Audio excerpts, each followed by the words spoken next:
తాకట్లో ఉన్న బంగారాన్ని విడిపించలేక వడ్డీల మీద వడ్డీలు కడుతూ ఇబ్బంది పడుతున్నారా? అయితే ఇప్పుడే సంప్రదించండి శివ గోల్డ్ కంపెనీ. మీ నమ్మకానికి మా హామీ శివ గోల్డ్ కంపెనీ. వెనజువెలాలో సహాయక చర్యలు కొనసాగుతున్న కొద్దీ మృతుల సంఖ్య భారీగా పెరుగుతోంది. శనివారం నాటికి మృతుల సంఖ్య 1430కి చేరినట్టు అధికారులు తెలిపారు. 68,900 మంది అదృశ్యమైనట్లు బాధిత కుటుంబాల నుంచి ఫిర్యాదులు అందాయి. మరోవైపు మందకోడిగా సాగుతున్న సహాయక చర్యలు బాధిత కుటుంబాలను ఆగ్రహవేశాలకు గురిచేస్తున్నాయి. వెనజువెలాలో భూకంపం మిగిల్చిన పెను విషాదంతో తమ వారిని పోగొట్టుకున్న బాధిత కుటుంబ సభ్యుల హాహాకారాలు మిన్నంటుతున్నాయి. సహాయక చర్యలు ఆలస్యమవుతూ ఉండటంతో మృతుల సంఖ్య అంతకంతకు పెరుగుతోంది. భూకంపాల ధాటికి అత్యంత దారుణంగా దెబ్బతిన్న లా గువేరా రాష్ట్రంలో సిబ్బంది కొరత కారణంగా సహాయక చర్యలు మందకోడిగా సాగుతున్నాయి. ఈ నేపథ్యంలో ప్రజలై స్వయంగా రంగంలోకి దిగి శిథిలాలను తొలగిస్తున్నారు.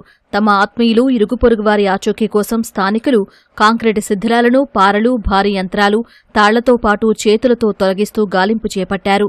సహాయక చర్యలు అందించడంలో ప్రభుత్వ తీరుపై అటు బాధితుల్లోనూ ప్రజల్లోనూ ఆగ్రహావేశాలు వ్యక్తమవుతున్నాయి.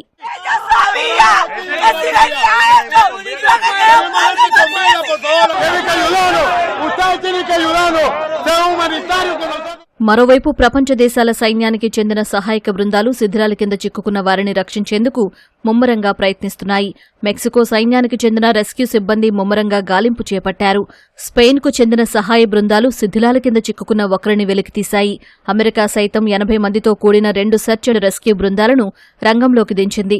వీరు ఇప్పటికే కొందరిని ప్రాణాలతో కాపాడగా తాజాగా మరో 2 బృందాలు వెనజువెలాకు చేరుకున్నాయి.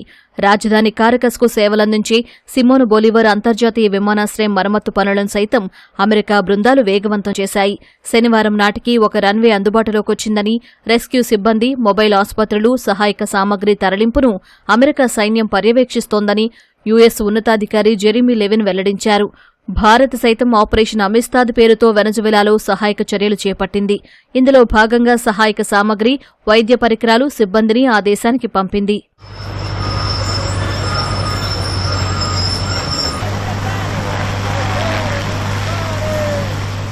భూకంప ప్రభావిత ప్రాంతాల్లో 39 లక్షల మంది పిల్లలు నివసిస్తున్నారని యూనిసెఫ్ తెలిపింది. వారి భద్రతపై ఆందోళన వ్యక్తం చేసింది. సహాయక చర్యల్లో పిల్లల భద్రత, సంరక్షణకే పెద్దపీట వేయాలని సూచించింది.